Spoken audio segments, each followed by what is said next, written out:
উচ্চ ফলনশীল জাতের সরিষা চাষাবাদে এবছর নারায়ণগঞ্জে সরিষার বাম্পার ফলন হয়েছে।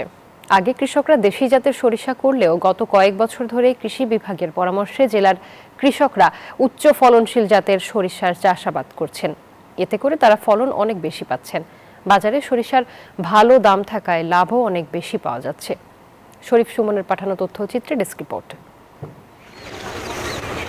বিস্তীর্ণ মাঠ জুড়ে হলুদ সরিষার সমারোহ, বাম্পার ফলনে কৃষকদের চোখে মুখে আনন্দের ঝিলিক। এমন চিত্র দেখা গেছে নারায়ণগঞ্জের বন্দর উপজেলার ধামগড় ইউনিয়নের বিভিন্ন গ্রামে।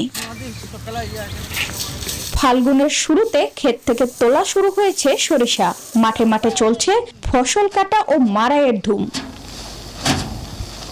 কৃষকরা জানান, অনুকূল আবহাওয়া, উন্নত মানের বীজ, সারের সহজলভ্যতা ও সময় মতো পরিচর্যার কারণে এবার ফলন হয়েছে আশানুরূপ। তাই ভালো লাভের আশা তাদের। তলা দিলে এবার ফসল ভালো হয়েছে, আমার হয়েছে, মানুষেরও দেখা যাচ্ছে। এখানে জমিতে চাষ করছি, আলহামদুলিল্লাহ লাল সরিষা ফলনে ভালোই হয়েছে। 2 থেকে 3 হাজার টাকা, 3 হাজার থেকে 4 হাজার টাকার মনে বিক্রি হইতেছে।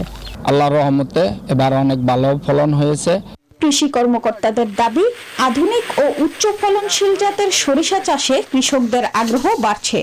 এবারে আপনার সেই রোগ পোকামাকড় এগুলো টোটালি ছিল না মাঠে, যার কারণে কৃষকরা ভালো ফলন পেয়েছে। একটা নতুন জাত আছে আমাদের ক্যানোলা, যেটা সেই জাতটা কিন্তু অনেক ভালো ফলন হয়। তা আমাদের কৃষক বিগত সময়ে যে স্থানীয় জাতগুলি ছিল ওই সময়গুলি বাদ দিয়ে তারা নতুন নতুন জাতগুলি করার কারণে আমাদের ফলনটা কিন্তু অনেক বেড়ে গেছে।